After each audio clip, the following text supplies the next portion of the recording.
నేను నీ మనవిని ఆలకింతును.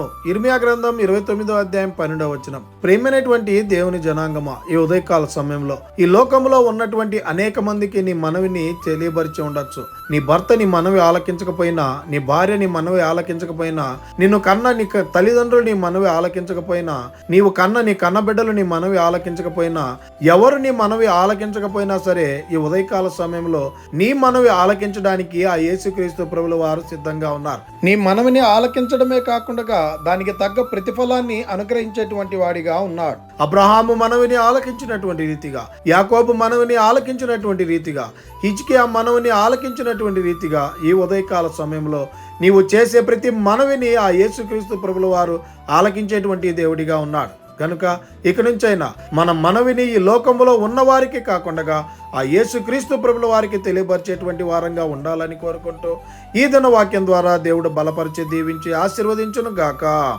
ఆమేన్. ప్రార్థన. మమ్మల్ని మిక్కిలిగా ప్రేమిస్తున్న ప్రియ పరలోకమందున్న మా తండ్రి, మీకే కోట్లాది వందనాలు, స్తుతి స్తోత్రాలు ప్రభా. ఈ ఉదయకాల సమయంలో ఈ వాగ్దానం ద్వారా మీరు మాతో మాట్లాడి మమ్మల్ని బలపరిచినందుకై వందనాలు ప్రభా. ఈ వాక్యాన్ని ఎవరైతే వింటూ ఉన్నారో అయ్యా, ఎవరు ఏ మనవిని ఆలకించలేదని బాధలలో, శ్రమల్లో, కష్టాల్లో ఉన్నారో వారి మనవిని మీరే ఆలకించమని ప్రార్థన చేస్తున్నాం.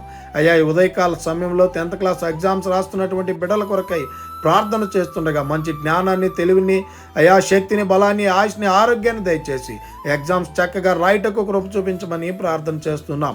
ఎవరు ఏ శ్రమల్లో, కష్టాల్లో, బాధల్లో, ఇరుకుల్లో, ఇబ్బందుల్లో, అనారోగ్య పరిస్థితుల్లో, ఆర్థిక పరిస్థితుల్లో ఉన్నారో వారందరినీ మీరు ఆదుకోనమని ప్రార్థన చేస్తున్నాం. అట్టి స్థితి నుంచి ప్రతి బిడ్డను విడిపించమని ప్రార్థన చేస్తున్నాం. ఎవరైతే పనులు చేస్తున్నారో, ప్రయాణాలు చేస్తున్నారో, నూతనమైనటువంటి కార్యాలు మొదలు పెడుతున్నారో వాళ్ళ పనుల్లో, ప్రయాణాల్లో, నూతనమైనటువంటి కార్యాల్లో ప్రతి బిడ్డకు తోడవండి నడిపించమని యేసుక్రీస్తు అతి పరిశుద్ధ నామాన్ని అడిగి మరి ప్రార్థిస్తూ వేడుకుంటున్నాము తండ్రి. ఆమేన్. God bless you.